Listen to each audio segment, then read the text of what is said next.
Some. Not as far, well, yeah, there's some north of our place, but northern, there's some towards south of where lights out. Oh, right, up There's there. certainly And some centers? up Families here. coming in this Yeah, weekend. that's so pretty looking normal, for but every one day up of towards Easter. 2,500. Yeah. And there's just a few starting between 2,500 and our place, just because it's been wet, you know. Easters so are if always, that rain chance to hit the everything lake is always first very quiet. would be okay, but they don't It's have really. to. Well, we'll My see son how rarely weather. comes home anymore. Yeah, right, Yeah. it's supposed to rain again. Well, it's Looking at it. kind of danged if you do things, you know, if we wait and delay. Now, if I because see it's that, gonna be you know, wet, Tuesday, and then we don't get it out, it's like, Thursday. yeah, we should have Then it you right go along when it right, rains and we right. get to push it in. Midnight to Yeah. 8 So, a.m. Saturday And and once we start Sunday. turning loose with And the then he map, goes we to just. school I saw Monday that. through Friday. Yeah, it's Get true, it on. yeah, you can't Facebook, micromanage. yeah, it. You let's don't see see him very that. often. Yes, He'll I, get that's out an easy way to or remember get it. a I never bus knew that in rule. October. St. Patrick's Day, Oh, and then really? and that was half of them. Yeah. Appreciate your comments. Little jerks, raise well, them, take Good care Friday. of them. Yeah, love okay, them. Send an email to In me. the end, Good. they Whoever leave you played with the much Oak to Road go. did a good job. Yeah, yeah, I don't remember, that was quite a while back. Yeah, Yeah, whoever yeah. it was, they did a really nice job. Is it time? Variety Yeah. and additional called Yeah. finger. About just time. Oh, it is. It's right up 7 o'clock. Chef's choice. Yeah, Beth is. You guys ready to call this to order? Yeah. Oh, well, I'll tell that Beth no. She likes Okay. I'll do the roll call.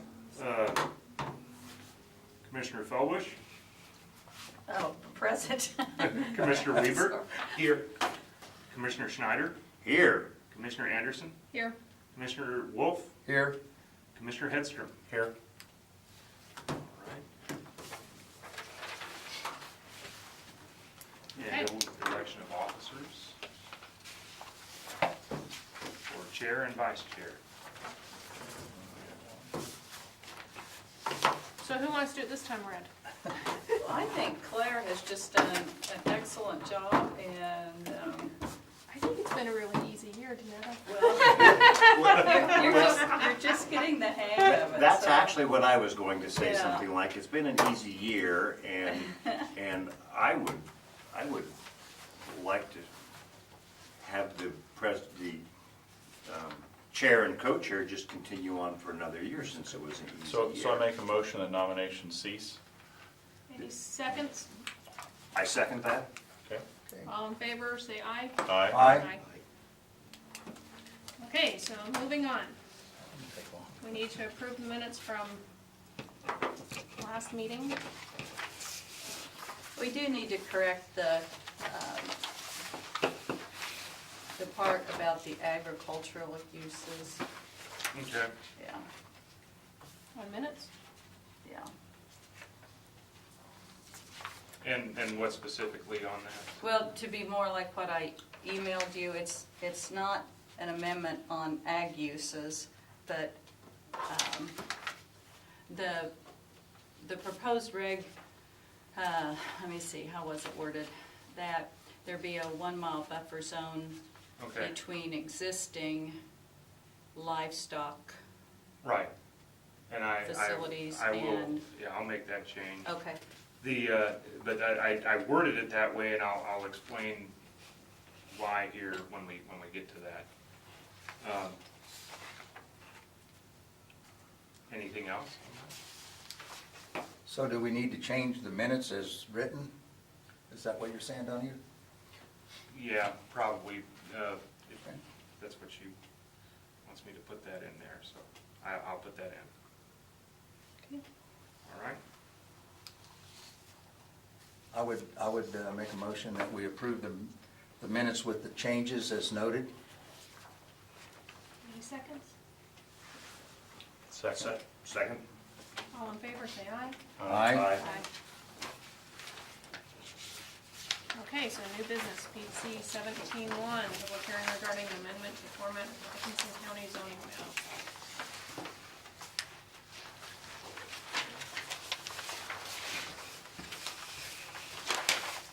Okay, do you normally, how do you all traditionally do this? Do you open the public hearing and then and then close it since there's nobody here, or just, Oh, I don't know.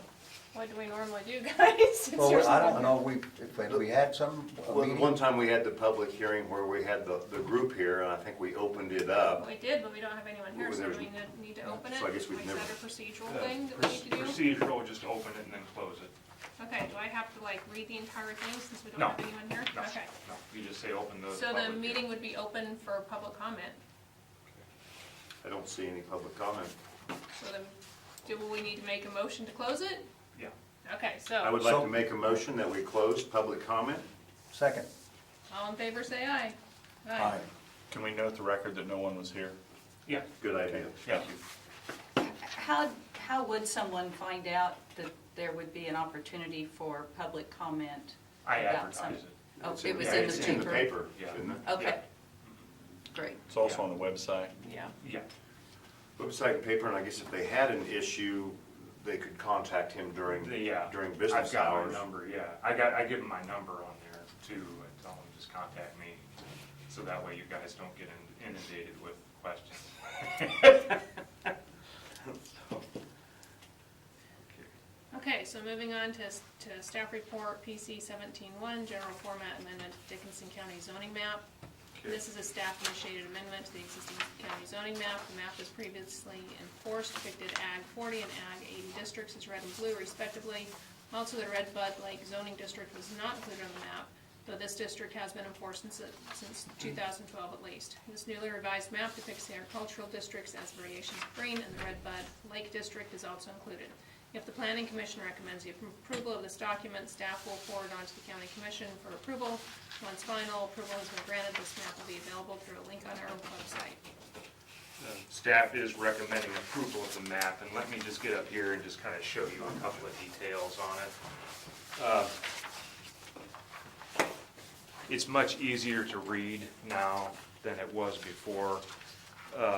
Basically, anything that was ag was either red or blue, and that kind of confused, made it hard to read a lot of the other zoning districts that we had, so we just decided to make them, which is traditionally ag zoning is green, even on, wherever you go in zoning, any community has green as their ag zoning color. Red Bud Lake is down in here. Suburban residential and Village 1 district is here. Suburban residential is in this color here and up here. We've got an R1 district up here, and basically that kind of covers the whole, pretty much what we've got currently for the whole county. The reason too is because these districts are so small, these areas, in the future, when we do our comp plan amendment and our future land use maps, this is just a suggestion, we could probably use these areas that are currently zoned like a certain way and with residential uses, and on the future land use map show potentially where these could be expanded out, potentially on the future land use map. But I said, for now, this is the zoning.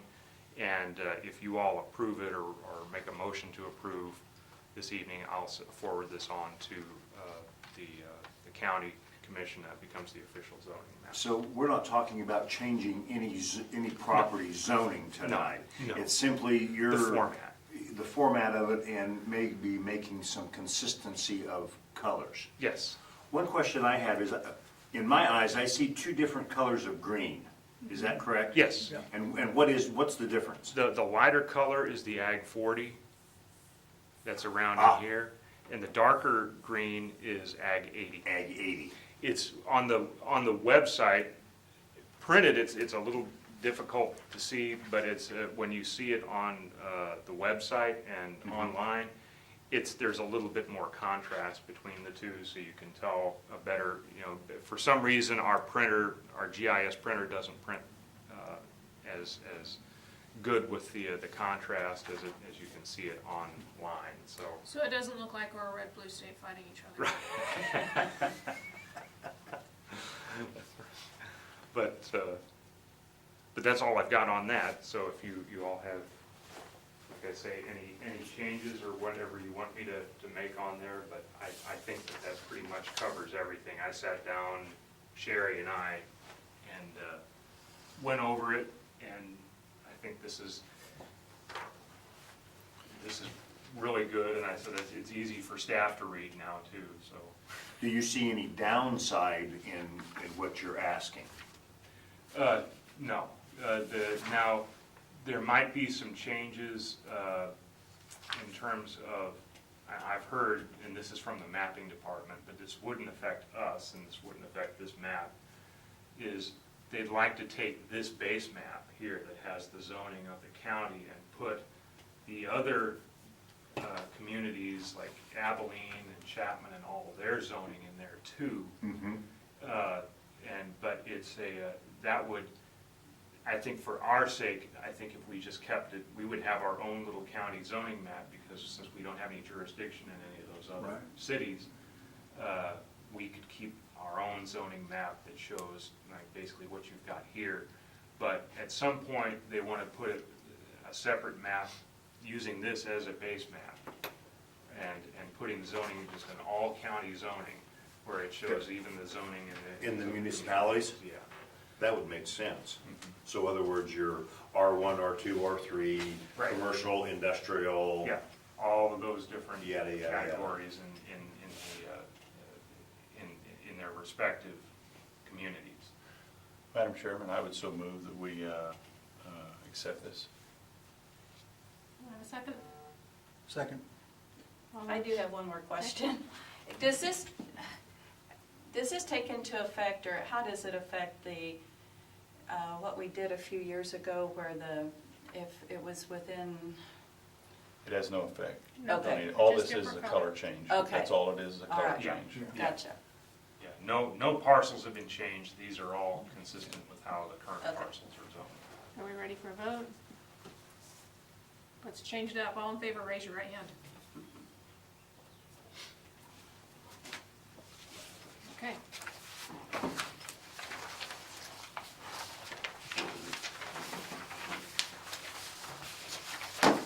Okay, and PC 17-2, public hearing.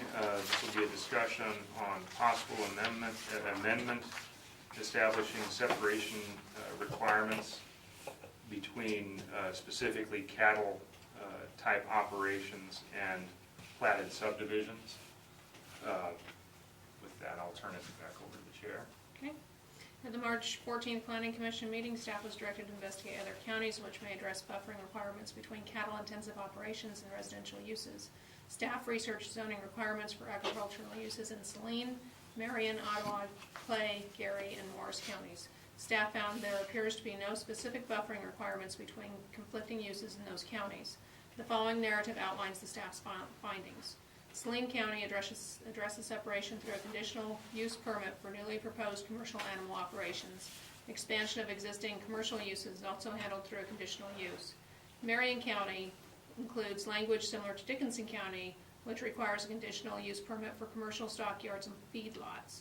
Ottawa and Clay counties do not include language establishing requirements for animal-intensive operations. Gary and Morris counties have not established zoning regulations. Currently, Dickinson County requires a conditional use permit application be considered for all newly proposed commercial feedlots or stockyards. The review criteria that have been established for evaluation of a conditional use does allow the Planning Commission to consider buffering or separation between adjacent conflicting uses. A livestock feedlot or feed yard is defined by KSA 47-1501, licensed by and operated under standards set forth by the Kansas Livestock Commission. Okay. And your options here is you can direct staff to compose amendment options for your consideration. And this is where I was kind of getting with, I wanted to kind of clarify about the animal uses or conflicting uses versus, how you wanted it worded. It's my understanding that based on what I've researched in Kansas, there is no, you would have to address it as a separation of conflicting uses, not just cattle operations. It would have to be all animal-intensive uses for, adjacent to a residential area. And one of the things, when you brought that up, and I thought to myself, we don't have any, and we can, if you want to address in cities, and I guess in some counties as well, I've not seen it, but we can legally take like let's say if you have a residential subdivision or a residential use next to a commercial use or something that would be defined as a commercial, and that would include feedlot, that would include any kind of animal operation, not just a feedlot. You can require the zoning requires that there be for new subdivisions, a separation, either a landscape buffering or privacy fence, that sort of thing that's a certain width for an easement kind of thing that for landscaping that would separate the two uses, and then that way the uses would not be much of a hindrance for those in the residential district if there was a landscape buffer or some sort of privacy type fence. But I said that's really, from what I've read, that's the only option that we would have at this point, would be to do that. Because what would happen is if we say a buffer for specific uses like cattle, cattle uses, I said it would, that would leave the door wide open for potential challenge, because the cattle people would say, well, why are you picking on me? Look at these people that have goats over here, you know. Right, that's why I said livestock, Yeah. not, Yeah, okay, I understand. I was, because in my mind, I'm a city boy, and livestock to me means cattle. So, okay, yeah, livestock, okay, I apologize. But that's how we would probably address that then, if you would like, because I believe legally we can do that for new subdivisions, like that would go in, we would have this go into effect for them. And I had to go all the way to Nebraska to find anything that resembles any kind of that type of separation. And they have a pretty lengthy and cumbersome regulation on that. I mean, they divide it up into basically these uses. It says minimum separation distances between confined and intensive animal feeding uses, waste handling facilities, and abutting and neighboring uses. And they've got like 5 different categories with 5 subclasses for each category based on the acreage and based on how much manure is produced by the animal. And so the separation requirements is based on some sort of units that are translated into so many miles or a fraction of a mile from wherever that use is from residential. And so it would involve, if we went a direction like that,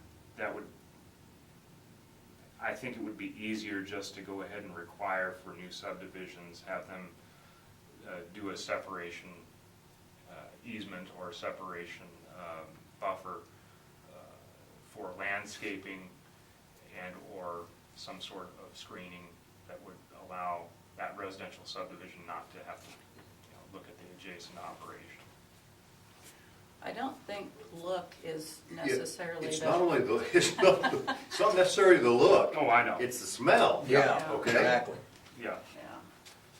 And I just bought feeder pigs, so, Well, smell. Yeah. For all of us, not all of us, but for all of us that have been here a while, everybody can remember the hog lot on I-70 west of Fair Road exit on the south side. Oh, it'd just take your breath away, and it was by the Abilene Water Tower, and there was a big push to get rid of that. But the guy was within his rights to have it there. And only comment I'd make is, what do we wanna look like going forward? You know, 5 years from now, 10 years from now, what do we wanna look like? I'm okay with the conditional use permit, and I'm interested though in what livestock, the definition of a livestock. Yeah, I don't think that what was written up here, conditional use permits for livestock, et cetera, was really what we were looking for, is it? After, you know, I emailed you and you said, well, that opens up. It was, well, that opens up the possibility of a, when I said that, I was basically referring to, where did I have my notes? That landscape screening and buffering requirement. So that's when you said that, that's what I didn't include in here, in the staff report after I sent it out. And I said, when you sent back your comment, I said, that gave me the idea, okay, well, how about buffering requirements? Because I didn't know, so the issue is less about the site, but rather the smell. So there are no other counties that have restrictions on where to put a subdivision? No. Because that's what Danette is worried about. She's worried about subdivisions going near an existing feedlot. She's not worried about feedlots going near a subdivision. Okay. And that could be, like I say, that could be something that could be addressed in the subregs, and where, you know, and really something that, it's another one of those things that we can look at for our comp plan, to address it in the comp plan, because the comp plan does not address any of those kinds of, you know, where to locate the subdivision. It just says along the roads is the best place for residential, and then further out from that is going to be your commercial feedlot or any kind of ag use. But it just gives a real generalization as to where to locate. So you'd have to, one of the things that I would have to do is probably see how we could work that into a, like, determining where in the comp plan, giving us guidelines as to how to go about when somebody's proposing a subdivision, what improvements that they would have to do in terms of, like, let's say, if it's the trouble that we run into sometimes, and it might not be as big of a problem for me, it's just I'm the type of person, I worry about legal stuff because I had my first planning boss worried about legal stuff, and so I worry about challenges. And so I think when you were saying about locating, that it has to do more with locating new subdivisions adjacent to conflicting uses, I think that would be easier to handle and easier to control, and then vice versa. And maybe this isn't, are you concerned that someone will come in and place a subdivision in close proximity to a feed yard? Once they get that established, then start trying to remove or control the feed yard?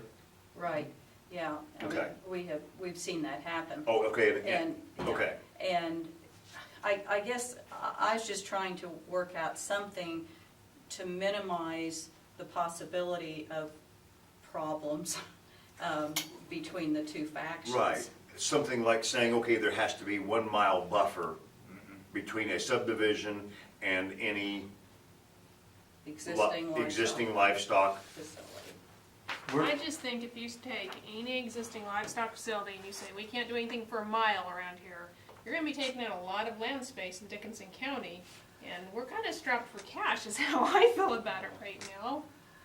Yeah, and, you know, somehow we would have to define it. I mean, we wouldn't want someone that's raising 6 chickens to be defined as Right. a livestock facility, but, and whether, but 1,000 head of hogs yeah, definitely would be. would be a Yeah. livestock facility. Yeah, The other issue that you run into, and this is where the legal aspect comes into it, is you're dealing with property rights issues. So like if a developer comes in and says, I want to locate here and this is the best place to locate due to topography, due to location of other facilities, and it's adjacent to a feed lot, it's on that developer, you know, and if the developer doesn't want to, I mean, it's that developer's right to do that. The other is, if you start saying, okay, which side of that property line where the subdivision ends and the ag use begins, which side of that, who's gonna bear the brunt of that separation? Is it going to be, you know, are you going to tell the cattle person who owns and pays taxes on that land that they cannot have for a mile of that, they can't use it? So it runs into a real, you run into a real quandary on that. My Because question would be this: if we put in a regulation like that, and we are the only county in the state of Kansas that says that, remember the deal with the trailers, and we said you can't bring in new trailers, and they took us to court, and the court said, you know the one I mean, the rundown place that we wanted to kind of get rid of? Up on Highway 18. Yeah, and they took us to court, and the court said, yeah, you can. So if we are the only county that says, no, you can't do that, where does that put us as a standing in court? When I had talked to Dustin about it, he had expressed that, oh, it wouldn't be that difficult. We'll get Mr. Thompson to write it up so it's legal and put it in the regs. well, a lot of times you can do that, but again, it's one of those things where you have to see into the future too, and you have to look at every angle as to what possibly could go, because part of my job is to keep you guys out of court and to keep Right. the county out of court. Well, can we get a legal opinion from someone? I can ask this? Doug and see what his opinion is. But you know, and I'm not. It's a good idea. It's just one of those things that in my mind, when you say, okay, you're telling somebody I can't use. There has to be. You cannot expand your use beyond a mile, but you're paying taxes on this mile that you're not able to expand on. That's all I'm saying. But what I think Donita is saying is, if this is a feedlot, and I'm looking at buying this property adjacent to the feedlot for a subdivision, but in the county there is a 1 mile buffer zone, then I do my research and find out, you know what, I have to be a mile away from that feedlot before I can build my subdivision. Oh, well then I'm not gonna buy that Yeah. property, I'll buy this property. Yeah, see, that's why I say it's easier to address it in the subregs, because what you can do is, under the design standards and the subdivision regulations, you can say,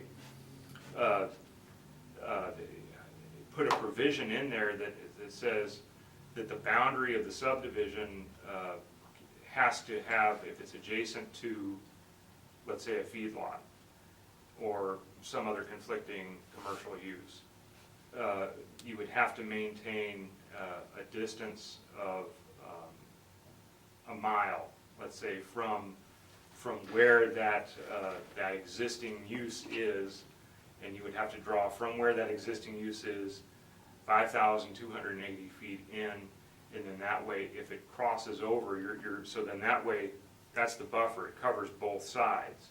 So you'll measure it from where that use is currently at, and move it over, and then they can make that whatever the subdivision doesn't use, or whatever is in that buffer. Because we do this with floodplain all the time. There are subdivisions that go in that are partly in the floodplain, and they can't use, like, let's say, the 25, 30 feet within their property lines to build anything on, so it just becomes an But easy. you're saying after I already own the land, then I'm applying for it. Well, I want to know that before I buy the land that I can't use it. And that's what, well, that's what, and that's the thing, that's what we would probably, the way that it would probably work is if we had something like this. It's like with all the other resolutions or regulations that we have, is that if somebody is proposing a subdivision, they would come before you guys, and you could decide, you know, as a condition of their approval, to put something on the plat that shows that there's going to be a buffer between those two uses, a buffering zone. And so then that way you can say, and you would have to specify, to make it a true buffer, okay, it probably couldn't be, that's why I'm saying, I said you would probably have to, if a developer comes in and says, this is the only spot that I can develop in, because it's advantageous for money-wise, economically, for that developer to go ahead and tap into sewer or public water, whatever it is that's there, possibly, even though it's next to a feedlot, you all would have the authority to say, okay, well, you show me in your design standards how you're gonna separate from that, separate that residential use from the thing, and then put that on the plat, potentially, as like a buffer, you know, that's in place. That would be a condition in rezoning. Yeah, right. It would When you seem review a someone plat. that's gonna purchase ground to put on a subdivision would not be interested in putting a subdivision next to a confinement livestock feeding Right. operation. So we haven't had anybody buy the ground to do that, they already owned the ground. They owned a piece of farm ground, and they were within a half mile or so of a place that had cattle. Already owned. And so they already owned it, and they farmed it, and they just thought, hey, we can, you know, make more by doing a subdivision, so that's kind of the path they were going down. So far, knock on wood, nobody has bought something and then come to us and said, hey, approve it, I already bought it. It won't fit, but please do it. We haven't had that yet. How big was the operation? It was a quarter. They wanted I mean, how many animals were within a mile of it? It was about a half mile. What was there donated? He usually would have a couple hundred head in there. Maidens? But he had the ability, it wasn't made, no, he had the Wasn't ability, maidens? No. he was wanting to expand it. He also had concerns about water. You know, if they sink wells out there, and rural water was a question, but could they do wells too? And so there was a lot of questions about, That was Finn. the guy from Salina. Yeah, that put the subdivision in. I don't know, Donnie, have they done anything out there I yet? think. As far as I know, Yeah. they're still just farming it last time I was by there, but Yeah. similar to south of Brown, or right south and west of Browns Park, there was a guy, the guy that owns that ground around the east side of 15, wanted to put a subdivision in there, big political poobah, and long story short, we ended up saying, yeah, you can do it, based on the plat that he presented, and I think he sold one home, maybe two. So, And he bought all the meters from the rural water district, and then he had to pay the minimum until he sold the lot to Right, somebody, and yeah, he yeah. sold them all back. was it Roland, not Roland Kuntz? Roland Kuntz is up Yeah, north of he had town. the- He wanted to do a This is Tim Moran. subdivision. Tim Moran out there. Yeah, he wanted to do a Ramsey. subdivision with kind of a hunting theme, sort of a thing to it, and it was quite a issue, and ultimately, we ended up working it through with enough conditions on it, and I don't know if he sold any of those lots, I think he sold two, Jim. I Two, think so, yeah. so. Why do you think that since there was a livestock facility within there, that's why he didn't sell the lots? I mean,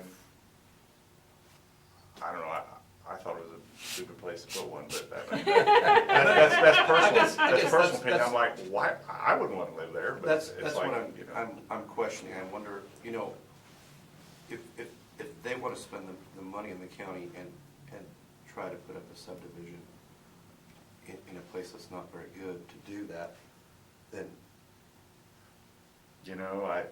I can't tell you what he was thinking, other than just they thought that they would, as opposed to selling the ground for 3,000 an acre, they could sell it for 6,000 an acre. Right. By doing that, but there's a whole lot of work involved and other stuff, and I don't know that any of that's ever come to pass yet. And that place out there too, has a Greyhound place right beside it too, yeah.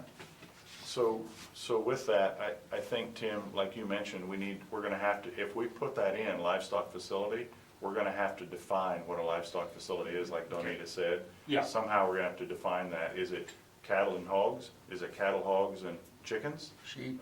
Is sheep? Is Or is it it just goats? animal husbandry, period?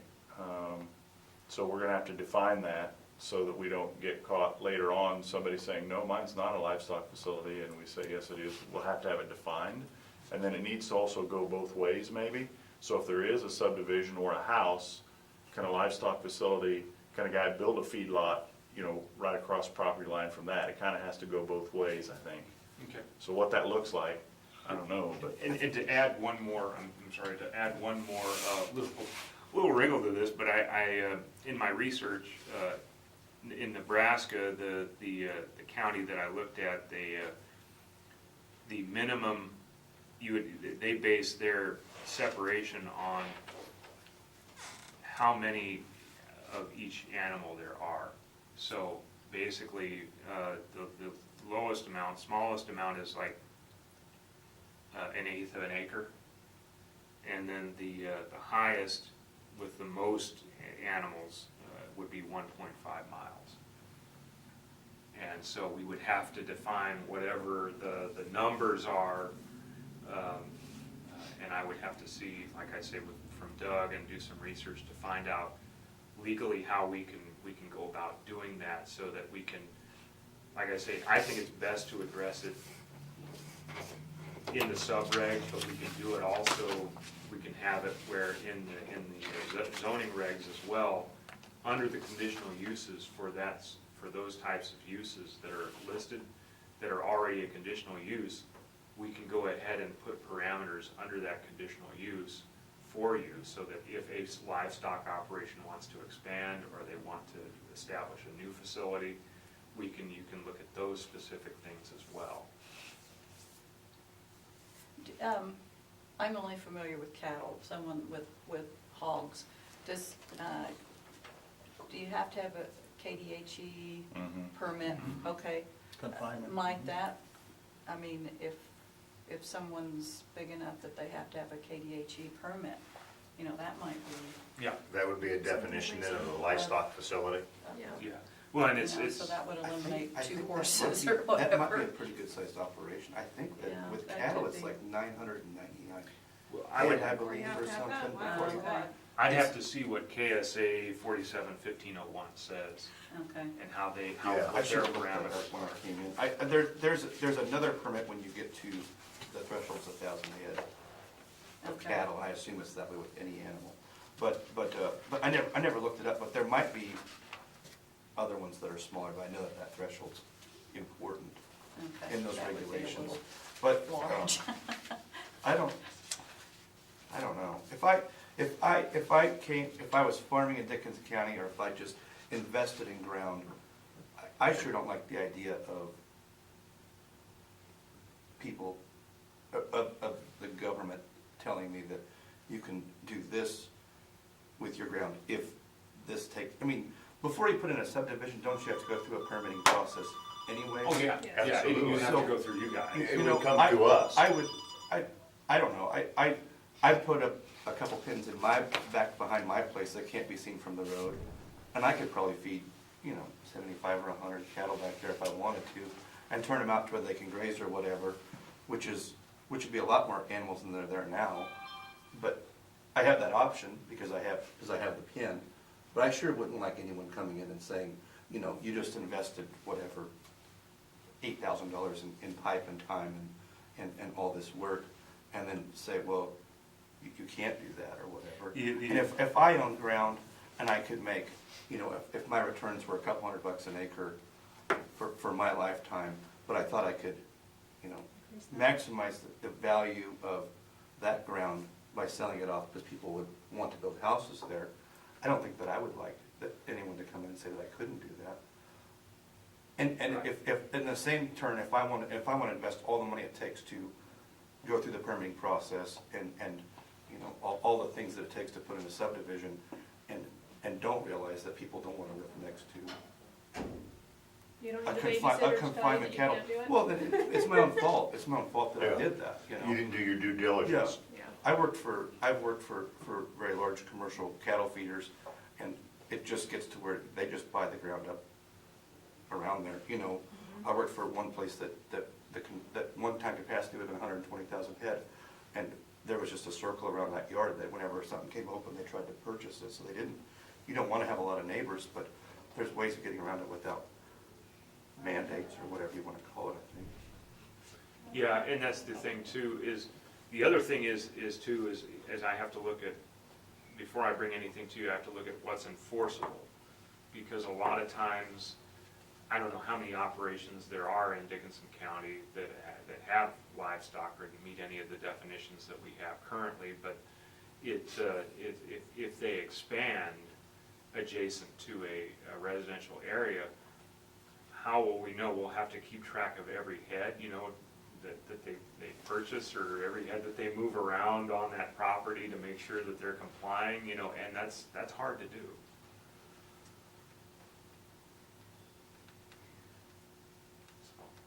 One more thing to think about when looking at an amendment like this.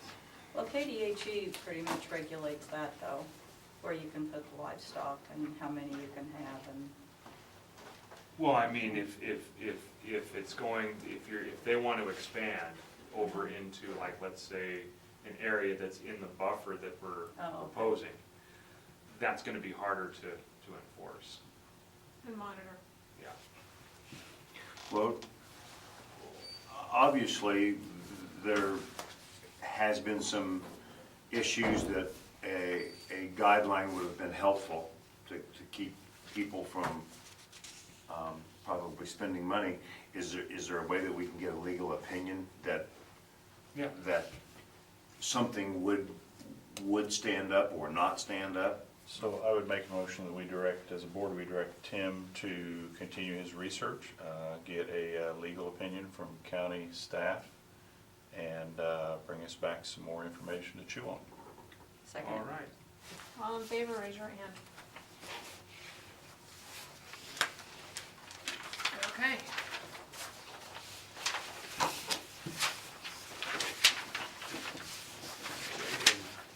Next item is PC 17-3, discussion of a potential amendment to the minimum acreage requirements as set out in 2-109 and 3-109 homestead agricultural lot splits. If you want to, I can go ahead and read this. Go for it. Okay.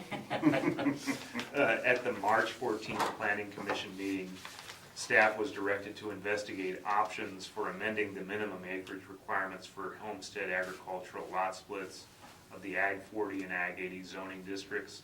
Purpose is to make the acreage in these districts more consistent with acreage requirements set out in section 3-106 ag lot splits of the subdivision regulations. Currently, there is a 5-acre minimum lot size for homestead agricultural lot splits. The subdivision regulations state that a general agricultural split only requires 3 acres minimum. This inconsistency leads to difficulties in enforcement and confusion between staff and the public. Staff has consulted with environmental services and determined that 5 acres for a homestead lot split is possibly due to the fact that it involves creation of a parcel that currently has or had at one time a residential structure with an existing well and septic upon it. The additional acreage would allow for placement of a new well and septic if the current systems are not compliant.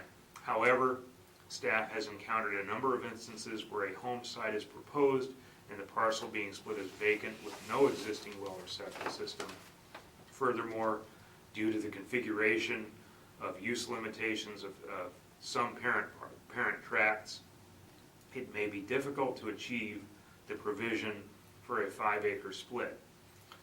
Staff is proposing the following amendment to item number 5, section 2-109 and 3-109 homestead agricultural lot splits.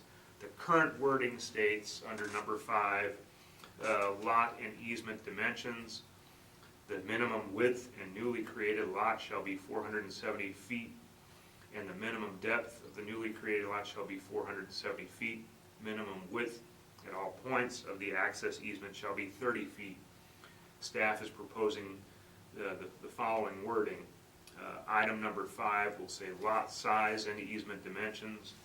Minimum lot size of a newly created lot with an existing residential structure or non-compliant well and/or septic system shall be 5 acres.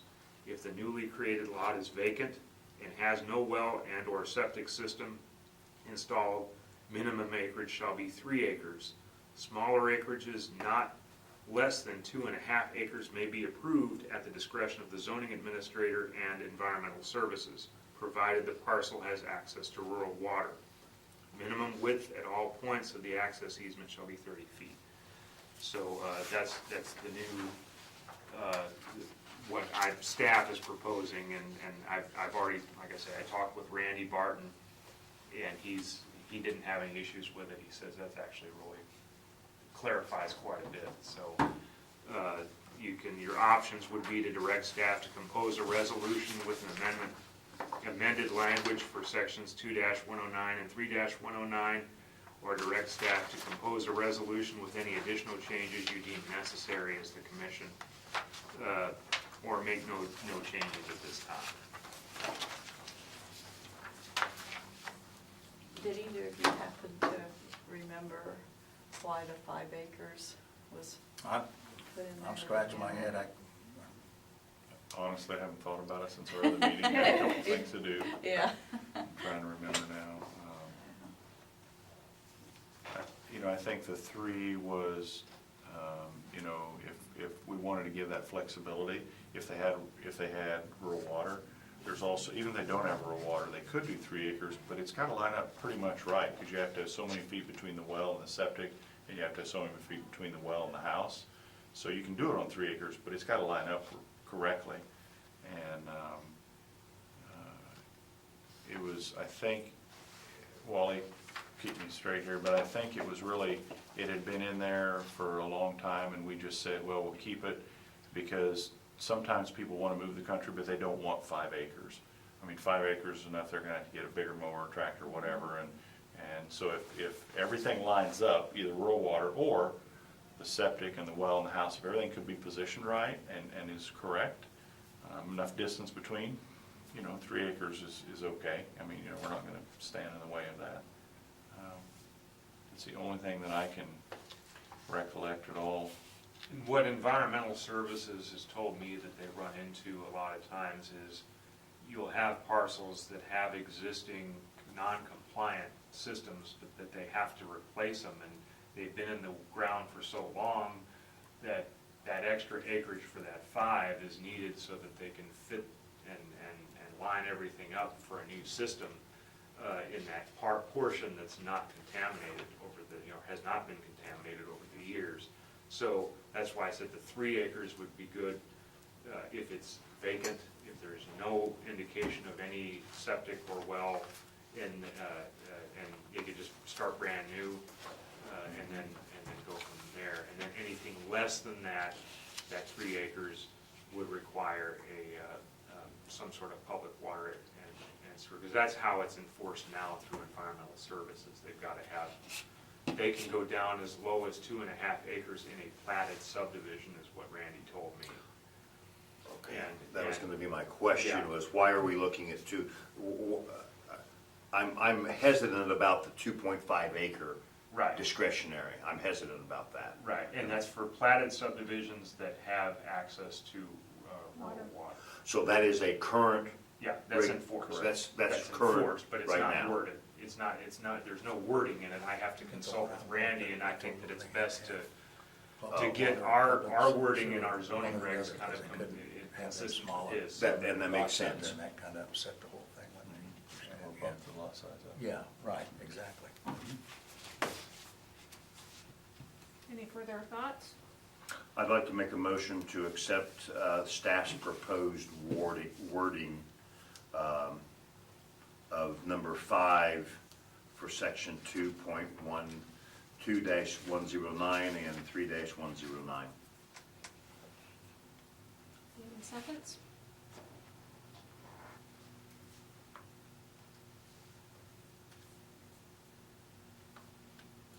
Instead of meaning that the motion would die without a second. That's what I would have to say. Can I ask a question? Yeah, Sure.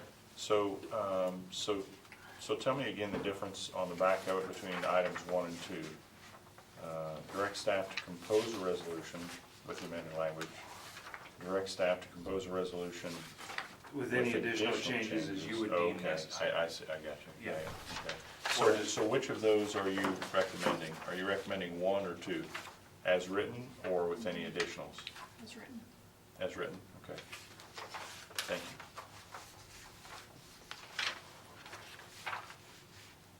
And so again, just to be clear, what you've written then we'd keep the 5, Yeah. and we'd keep the 3, and we'd also keep the 2.5 if they had rural water. Right, because that's how it's currently enforced by Right. environmental Yeah, services. and that's what you meant, correct? Marty, is that what you? Marty, that's that what was you your meant, motion? right? Yes. Exactly Yeah, what it I'd says. second that. Okay. Okay. All in favor, raise your right hand. Okay. We have no old business. No old business. I wanted to kind of let you guys know, kind of give you a timeline. I'm gonna bring I've been asked to bring something to you next month regarding our sign regulations, to look at amending the conditional use permit requirement for the sign regulations. Currently, a building permit is required, but staff can't issue the building permit until a CUP is issued from this body. And I've been asked by administration to see if we can look at possibly removing that language and with the exception of maybe those areas that are sensitive would still require a conditional use permit for sign placement, like those adjacent to highways and that sort of thing that KDOT already, requires, and then they'd have to go through a CUP from us.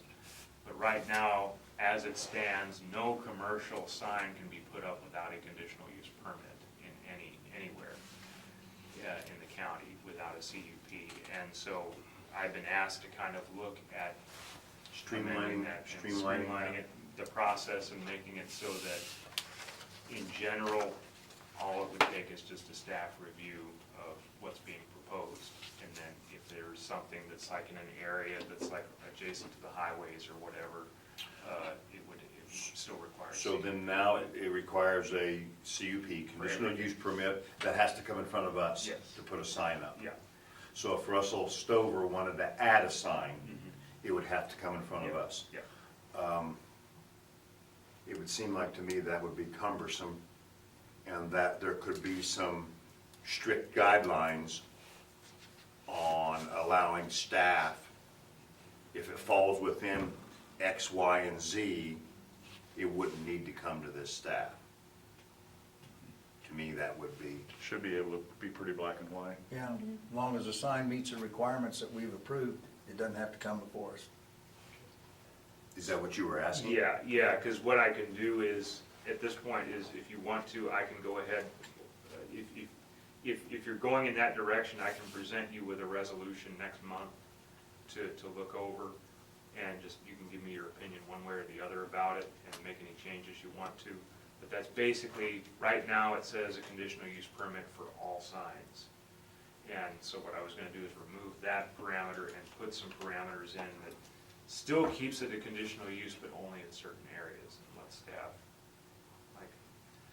like Don's Tire or somebody, I know Don's is in the city, but it's that kind of an example. Somebody wants to swap out a sign, all they're doing is changing the face, they've gotta come before you guys, and that's kind of. It's ridiculous. Now, there is actually, would be a lighting issue with signs, so that there would not be There's already detrimental. parameters on that. There is? Yeah, there's parameters in the zoning that address Okay. shielding from like Yes.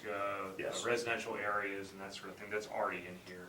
It's just, those would be the things that you would review if it were a CUP going before you. But then what staff is proposing is just go ahead and make that an administrative thing from staff standpoint. Just review it.